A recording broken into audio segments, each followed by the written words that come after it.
Everybody is able to see it? No. Yes.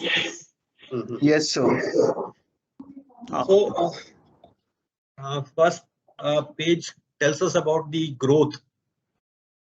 So it is expected that the sale of goods through e-commerce platform would cross 55 billion in 2021. In 2020, it was 38 billion. So it is a 45% growth from the previous year. And then it also says that the maximum shoppers are new first-time shoppers. 20 million new shoppers have got added in 2020, and around 40 million new users are expected to use e-commerce platform in 2021, making it to 190 million. And we are to become the third largest online retail market globally.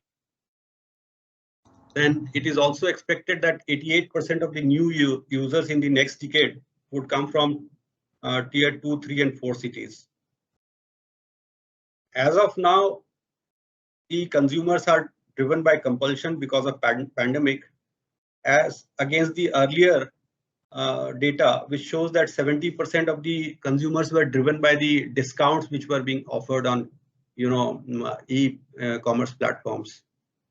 Then this recent announcement, which I just discussed, I'll skip this. I'll come to the proposed amendments to the e-commerce rules.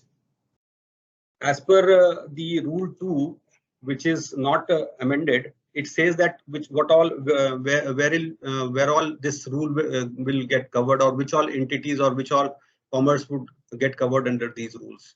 So it says that this rule would apply to all goods and services bought or sold over digital or electronic network, including digital products and including all e-commerce retail, including multi-channel single brand retail and single brand retail in single and multiple format.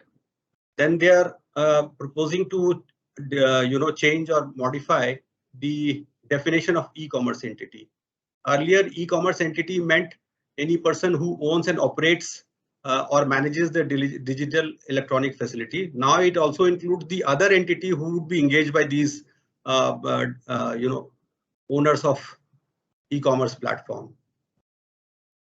Then under rule 3E, this flash sale has been defined.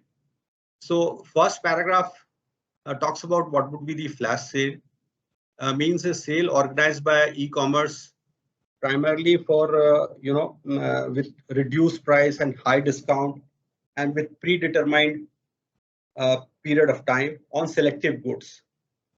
But the second paragraph is critical, which says that provided such sale, so flash sale would only be a flash sale if it is done fraudulently, intercepting the ordinary course of business using technology means with an intent to enable only a specified seller or group of seller managed by such entity to sell goods or services on its platform. So one has to be clear as to what would be the flash sale, as per the current definition which is there on the website.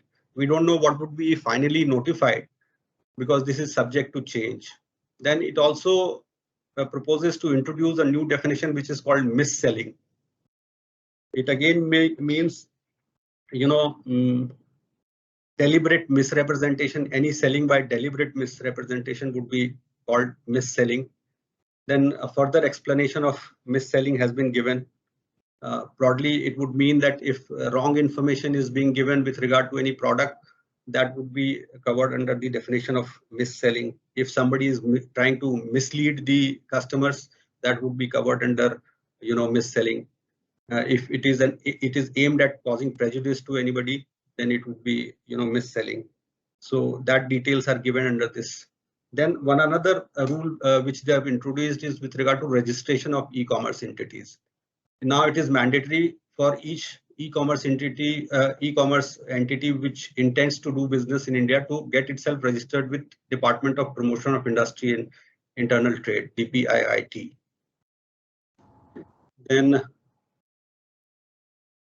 Then it has to ensure that registration number and invoices of every order is displayed prominently to its users. Then there under Rule 5, there are additional duties which are now brought in. These duties would be of the e-commerce entities.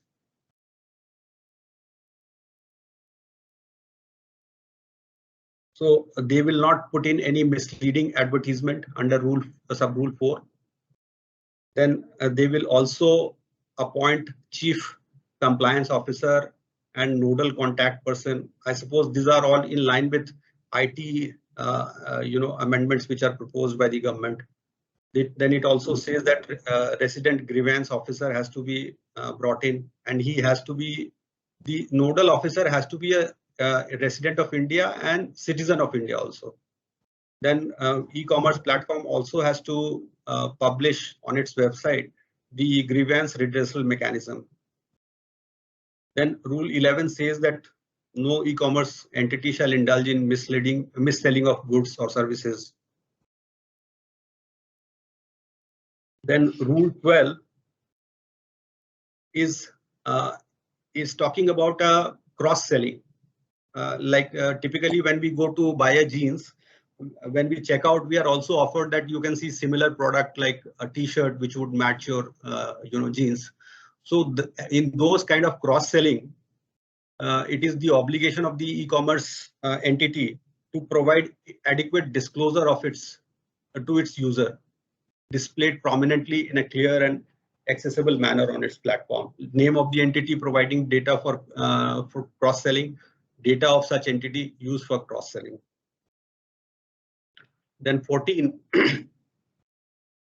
this is also based on the problem that we all face, kind of search we do and we start getting emails. So here there is an embargo that no e-commerce entity shall mislead users by manipulating search results or search indexes having regard to search query of user. So you'll not use the search query of a particular customer to manipulate or to propagate any particular product on your e-commerce platform. Then under D, again, a wrong promotion of products are prohibited. Then E again is a good provision which says that your data would not be disclosed to anybody without your permission, and those consents cannot be taken automatically by putting in pre-ticked checkboxes. There has to be express consent by the consumer to share his data. Then F talks about unfair trade practices. They should not indulge into unfair trade practices. 15 talks about sponsored listing of product. It should be distinctly identified with clear and prominent disclosures.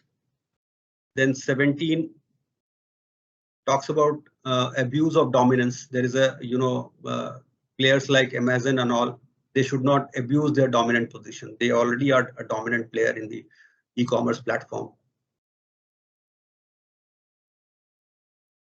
Then abuse of dominant position shall be, in terms of the definition contained in Competition Act.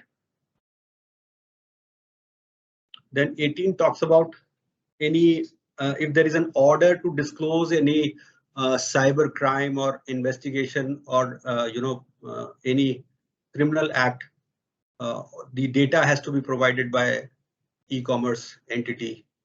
So provided that any such order shall be in writing, but the gray area is that order by whom, it has not been defined. Anybody can order or anybody can ask for those details. I allege that Mr. X has hacked my account. Can I order e-commerce platform to disclose everything? And will the e-commerce platform be under obligation to disclose all such details?